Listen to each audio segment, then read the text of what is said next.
என்னதான் ஆரி மார்க்கிங் பண்ணாலும் ஏதோ ஒரு மிஸ்டேக் வந்துக்கிட்டே இருக்கா. ஸோ உங்களுக்காக தான் இந்த வீடியோ. இந்த வீடியோ ஃபுல்லாக ஸ்கிப் பண்ணாமல் பாருங்கள். Hi hello friends, welcome back to Venmathi designers. இன்றைக்கி நம்ம வீடியோவில் என்ன பார்க்க போகிறோம்னு பார்த்தீங்கன்னா, இந்த மாதிரி பேட்டர்ன்ஸ் ரெடி பண்ணி ஆரி ஒர்க் மார்க்கிங் எப்படி பண்ணுறதுன்னு சொல்லிட்டு ரொம்பவே கிளியராக சொல்லிக் கொடுக்க போகிறேன். நீங்கள் வந்து வீடியோவை ஸ்கிப் பண்ணாமல் பாருங்கள். இப்போ பார்த்தீங்கன்னா, நான் வந்து என்னோடய கஸ்டமரோட அளவுக்கு ஏற்ற மாதிரி நான் பேக்கு, ஃப்ரண்ட்டு, ஸ்லீவ் இதெல்லாம் எடுத்துக்கிட்டேன். இந்த ஃப்ரண்ட் வந்து 2 பக்கமும் எடுக்கணுமான்னு கேட்குறீங்க. அப்படிலாம் கிடையவே கிடையாது. நம்ம ஒரு பக்கம் கட் பண்ணி அது 2 பக்கத்துக்குமே நம்ம வந்துட்டு அதை மார்க் பண்ணி கட் பண்ணிக்கலாம். அதே மாதிரி ஸ்லீவும் அப்படி தான். நீங்கள் அந்த குழிவாக வெட்டாத, அதாவது அந்த எப்படி சொல்கிறது, அந்த குழிவாக வெட்டுவீங்கள்ல ஸ்லீவுக்கு, அது வெட்டாமல் அந்த ஃப்ரண்ட்டில் வெட்டுவீங்கள்ல அது மாதிரி வெட்டாமல் நீங்கள் வந்து ஒரு நார்மலாக கட் பண்ணி எடுத்து வச்சுக்கோங்க. இப்போ இந்த கலர் கிளாத்தில் தான் நம்ம வந்துட்டு மார்க் பண்ண போகிறோம். நான் என்ன பண்ணியிருக்கேன்னு பார்த்தீங்கன்னா, 2 ஓரத்துலையுமே நான் இந்த மாதிரி கையாலேயே ஸ்டிச்சஸ் பண்ணி வச்சுருக்கேன். ஏன்னா அதில் நூல் நூலாக வரும்ல, அந்த நூல் நூலாக வந்துச்சு அப்படின்னா வந்துட்டு நம்ம ஒர்க் பண்ணிகிட்டே இருக்கிறப்ப அந்த கிளாத் கொஞ்சம் டேமேஜ் ஆகிக்கிட்டே இருக்கும். அதனால தான் உங்ககிட்ட மிஷின் இருந்துச்சுன்னா நீங்கள் மிஷினால் கூட ஸ்டிச் பண்ணிக்கலாம். இப்போ நான் சேமாக இருக்கணுங்கிறதுக்காக ஃபுல்லாக ஒரு லைன் போட்டிருக்கேன். போட்டுட்டு அந்த கிளாத்தோட சென்டர், இப்போ நான் மார்க் பண்ணுற மாதிரி ஃபுல் கிளாத்தோட சென்டர் எங்கே இருக்கோ அதில் இந்த மாதிரி கோடு போட்டுக்கோங்க.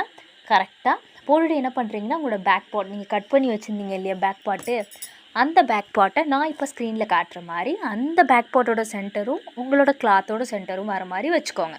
இதே போல் வச்சுக்கிட்டதுக்கப்புறம் மேலே வந்து இந்த பேப்பர் நகராமல் இருக்கிறதுக்கு, அதாவது இந்த சார்ட் நகராமல் இருக்கிறதுக்கு நான் இந்த மாதிரி பொருட்கள், அதாவது இந்த வெயிட்டாக உள்ள தலைவலி தைலம் அண்ட் வந்து ஸ்கேல் வச்சுருக்கேன். நான் சும்மா பக்கத்தில் இருந்துச்சுங்கிறதுக்காக வச்சுருக்கேன், நீங்கள் எதுவும் நினச்சிக்காதீங்க. இப்போ அதே மாதிரி நான் என்ன பண்ணுறேன்னா, அந்த சார்ட் பேப்பருக்கு ஏற்ற மாதிரி நான் என்னோடய மார்க்கிங்ஸ் கொடுக்குறேன். பாருங்கள், ஃபஸ்ட்டு சைட்ஸ் மார்க் பண்ணோம், அதுக்கப்புறம் ஆர்ம் ஹோல் வந்து நம்ம மார்க் பண்ணுறோம். நான் அந்த இன்னொரு ஆர்ம் ஹோல் எதுக்காக அந்த இது பண்ணியிருக்கேன்னா, அது ஃப்ரண்ட்டுக்கு எனக்கு அளவு தெரியணுங்கிறதுக்காக அந்த உள்ளார ஒரு கர்வ் மாதிரி போட்டிருக்கேன். அதை நினச்சி நீங்கள் கன்ஃபியூஷன் ஆக வேண்டாம். இப்போ அதே மாதிரியே நான் கம்ப்ளீட்டாக வந்துட்டு ப்ளவுஸ் அந்த நெக்கு எல்லாத்தையுமே மார்க் பண்ணிக்கிறேன். அதே மாதிரி இந்த சைடையுமே நான் மார்க் பண்ணிக்கிறேன் கம்ப்ளீட்டாக. இப்போ பார்த்தீங்க அப்படின்னா, நான் கம்ப்ளீட்டாக வந்துட்டு மார்க் பண்ணிட்டேன். அதே மாதிரி ஷோல்டர் அந்த தையலுக்கு விட்ட அளவுக்கு நம்ம ஒரு லைன் போட்டுக்கிட்டு அது கீழேருந்து நம்ம ஒர்க் பண்ண போகிறோம். நம்ம அந்த லைன் போடல அப்படின்னா நம்ம வந்து அது மேலேருந்தே ஸ்டிச் பண்ண ஆரம்பிச்சிருவோம் ஆரி ஒர்க். அதனால தான் சொன்னேன். இப்போ நம்ம கம்ப்ளீட்டாக பேக் பார்ட் வந்துட்டு நம்ம மார்க் பண்ணிட்டோம். இது அந்த நீங்கள் நார்மலாக வந்துட்டு ஆரி ஒர்க் மார்க்கிங்க்கு கிளாத்தில் டைரெக்டாக மார்க் பண்ணாத, இந்த மாதிரி சார்ட் பேப்பரில் பண்ணிங்கன்னா கரெக்டாக இருக்கும். இதில் இன்னொரு விஷயம் நிறைய பேர் கேட்பீங்க, ஒரு டைம் வர கஸ்டமருக்காக சார்ட் பேப்பர் வாங்கிட்டு இருக்க முடியல எங்களால் அப்படின்னு நினச்சிங்க அப்படின்னா வந்துட்டு, நார்மலாக நியூஸ் பேப்பர் இருக்கும்ல, அதில் இந்த மாதிரி வந்துட்டு நீங்கள் பேட்டர்ன் போட்டு கூட ஒர்க் பண்ணலாம். பட் ஆனால் கம்ஃபர்ட் வைஸ் பார்க்குறப்ப சார்ட்டுங்கிறது வந்து ரொம்பவே கம்ஃபர்டபுளாக வரும் ஒரு பிகினர் லெவலாக இருக்கிறவங்களுக்கு கூட.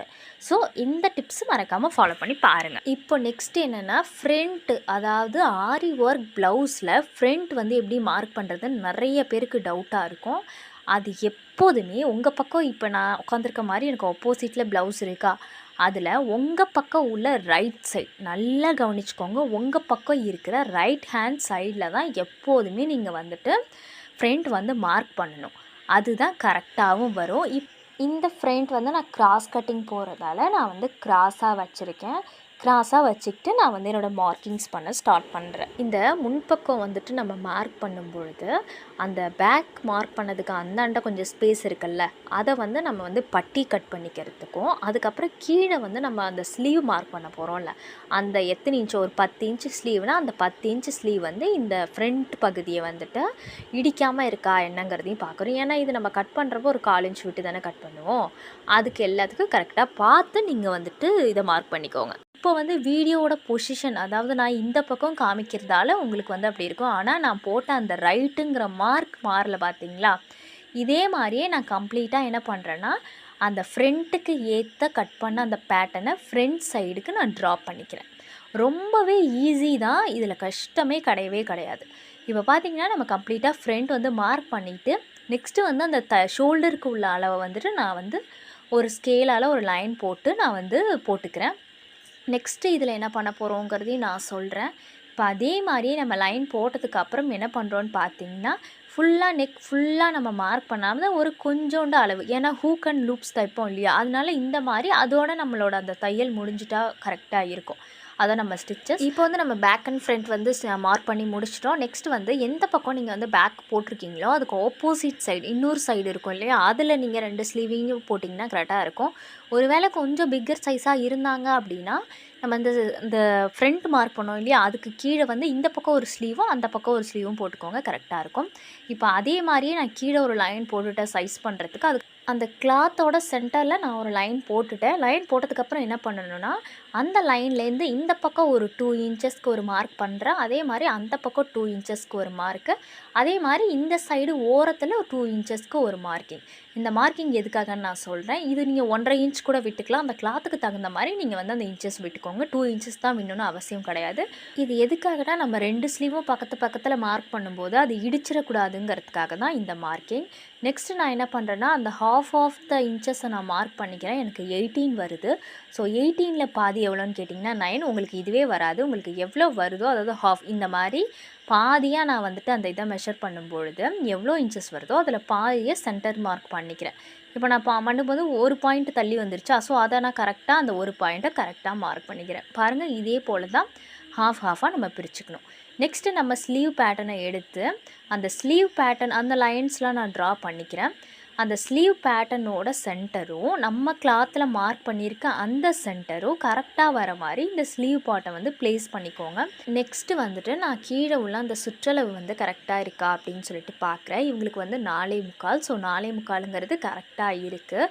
எல்லாம் செக் பண்ணதுக்கப்புறம் அந்த சென்டரையும் கரெக்டாக வச்சுக்கிட்டு நம்ம இப்போ மார்க்கிங் பண்ண ஸ்டார்ட் பண்ணலாம். இப்போ பார்த்தீங்க அப்படின்னா நம்ம அந்த 2 இன்ச்சஸ் விட்டுருக்கோம் இல்லையா, அது வந்து இன்னொரு ஸ்லீவையும் இந்த ஸ்லீவையும் இடிக்காது. அதுக்காக தான். இப்போ இதே மாதிரியே நான் இந்த ஸ்லீவ் வந்து மார்க் பண்ண மறந்துட்டேன். அதனால் ஆப்போசிட் ஸ்லீவை வந்து நான் உங்களுக்கு மார்க் பண்ணி காட்டுறேன். இப்போ பாருங்கள், ஃபஸ்ட்டு மேலேருந்து அந்த கர்வ்ஸ் கொடுத்துக்கிறோம். கர்வ்ஸ் கொடுத்துக்கிட்டதுக்கு அப்புறம் இதே மாதிரி பொறுமையாக கொடுங்க. ஒரு மாதிரி ஃபாஸ்ட்டாக பண்ணுறோங்கிற பேரில் நீங்கள் வந்து ரெட்டிப்பு வேலை பண்ணுறதை விட இது மாதிரி பொறுமையாக அந்த பேட்டர்ன் வந்து நகராமல் இருக்கிற மாதிரி வச்சுக்கிட்டு எல்லாத்தையுமே பர்ஃபெக்டாக மார்க் பண்ணுங்கள். இந்த மாதிரி பேட்டர்ன் யூஸ் பண்ணி பண்ணும்பொழுது உங்களோட ஒர்க்குமே ரொம்பவே பர்ஃபெக்ஷனாக வரும். இப்போ நம்ம மேலே மார்க் பண்ணதுக்கப்புறம் அந்த அந்த அந்த பாயிண்ட்லாம் இருக்குல்ல, அந்த தையல் போடுற பாயிண்ட், அதையும் நான் மார்க் பண்ணிக்கிறேன். நெக்ஸ்ட்டு வந்து அந்த சைட்ஸ் எல்லாம் மார்க் பண்ணிக்கிறேன். இதே மாதிரியே பர்ஃபெக்டாக நீங்களுமே ஒரு பேட்டர்ன் போட்டு ரெடி பண்ணி பாருங்கள். உங்களுக்கே நீங்கள் பண்ணிக்கிட்டிங்கன்னா இந்த பேட்டர்ன் உங்களுக்கு ரொம்பவே யூஸ்ஃபுல்லாக இருக்கும். ஒரு தடவையும் மார்க் பண்ணிகிட்டு இருக்கணுங்கிற அவசியம் இல்லை இல்லையா.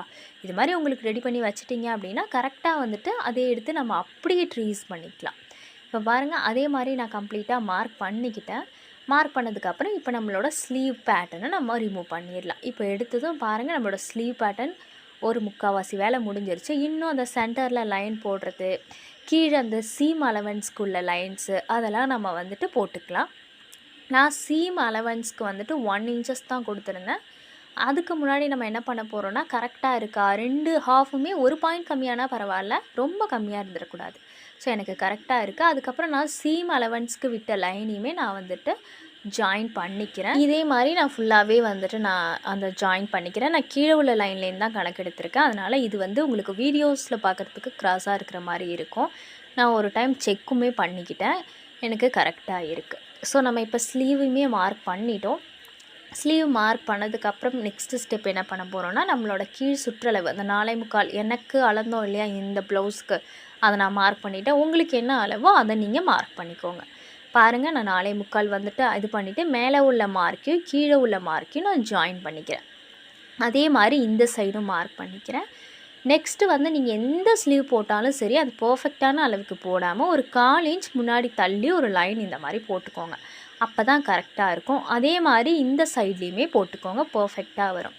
நெக்ஸ்ட்டு நீங்கள் ஃபுல் ஸ்லீவ் பண்ணுறீங்கன்னா மேலேயுமே ஒரு லைன் போட்டுக்கோங்க. ஹாஃப் ஸ்லீவ்னால் அதாவது ஃபுல் ஒர்க் இருந்தால் மட்டும் போட்டுக்கோங்க. எனக்கு மீடியமாக அங்கங்கே தான் புட்டாஸ் இருக்க போதுன்னா வேண்டாம். அதே மாதிரி சீம் அலவன்ஸ் எல்லாம் கரெக்டாக இருக்கான்னு நான் செக் அவுட் பண்ணிக்கிறேன். இப்போ இதில் இன்னொரு விஷயம் என்னென்னு பார்த்தீங்கன்னா, நீங்கள் வந்துட்டு அந்த கை குழிவாக கட் பண்ணுவோம் இல்லையா, அது வந்து இப்போ நான் அந்த சைடில் பண்ணியிருந்தீங்கன்னா, அதாவது அந்த ஸ்லீவில் நான் போட்டிருக்கேன் இல்லையா, அதே மாதிரி பண்ணியிருந்தீங்கன்னா இந்த பக்கம் இந்த சைடு தான் போடணும். அதோட ஆப்போசிட் இருக்கணும். ஒன்று இந்த பக்கமும் ஒன்று அந்த பக்கமும் இருக்கவே கூடாது. இதுவே நான் கிராஸ் வந்து இப்போ மார்க் பண்ணது இல்லாமல் இன்னொரு சைடுக்கு மார்க் பண்ணேன்னு வச்சுக்கோங்களேன், அதே மாதிரி அந்த ஸ்லீவில் அந்த பக்கம்தான் இருக்கணும். ஸோ அதை செக் அவுட் பண்ணிக்கோங்க. இப்போ பார்த்திங்கன்னா நம்ம 2 பக்கமுமே மார்க் பண்ணிட்டோம். நம்ம கம்ப்ளீட்டாகவே ஃபுல்லாகவே மார்க் பண்ணி முடிச்சிட்டோம். இது நீங்கள் மார்க் பண்ணுறதுக்கு ஒரு 10 நிமிஷம் தான் ஆகும். ஸோ நீங்கள் வந்துட்டு ஒரு பேட்டர்ன் ரெடி பண்ணி பண்ணும்பொழுது உங்களோட ஒர்க் வந்து ரொம்பவே ஃபாஸ்ட்டாக நடக்கும் அண்ட் பர்ஃபெக்ஷனாகவும் இருக்கும். நீங்கள் வந்து ஒரு கஸ்டமருக்குமே பண்ண முடியுமான்னு கேட்டிங்கன்னா அது கொஞ்சம் கஷ்டம்தான். பட் ஆனால் உங்களுக்கு ரெகுலராக வர கஸ்டமர்ஸ்க்கு உங்களுக்கு அப்படி பண்ணி வச்சுக்கிட்டீங்க அப்படின்னா ரொம்பவே கரெக்டாக இருக்கும். இதை நான் எப்படி கட் பண்ணேங்கிறத நான் வீடியோவை நான் கொடுக்கல. உங்களுக்கு அது வேணும்னா நீங்கள் வந்துட்டு கீழே கமெண்ட் செக்ஷனில் கேளுங்க. இப்போ நம்ம கம்ப்ளீட்டாகவே எல்லாத்தையுமே போட்டு முடிச்சிட்டோம். இன்னொரு சைடு வந்து நெக் வந்து மார்க் பண்ணணும்னு அவசியம் கிடையாது. அது கட் பண்ணுறப்ப மார்க் பண்ணிக்கலாம். நான் நார்மலாக சும்மா மார்க் பண்ணியிருக்கேன். மற்றபடி அது மார்க் பண்ணணும்னு அவசியம் கிடையாது. கட் பண்ணுறப்ப மார்க் பண்ணிக்கலாம். இப்போ நம்ம கம்ப்ளீட்டாகவே நம்மளோட ஒர்க்கை போட்டு முடிச்சிட்டோம். பாருங்கள் எந்த அளவுக்கு நம்ம ஈஸியாக முடிச்சிட்டோம்னு சொல்லிட்டு. ரொம்பவே ஈஸியாக இருக்கும் பேட்டர்ன் போட்டு இந்த ஒர்க்கை வந்துட்டு நம்ம மார்க் பண்ணும் பொழுது. மறக்காமல் நம்ம இன்ஸ்டாகிராம் அண்ட் யூடியூப் சேனலை வந்து சப்ஸ்கிரைப் பண்ணிக்கோங்க. இன்னொரு யூஸ்ஃபுல்லான வீடியோவில் மீட் பண்ணுறேன். வீடியோ பார்த்த எல்லாருக்கும் ரொம்ப தேங்க்ஸ்.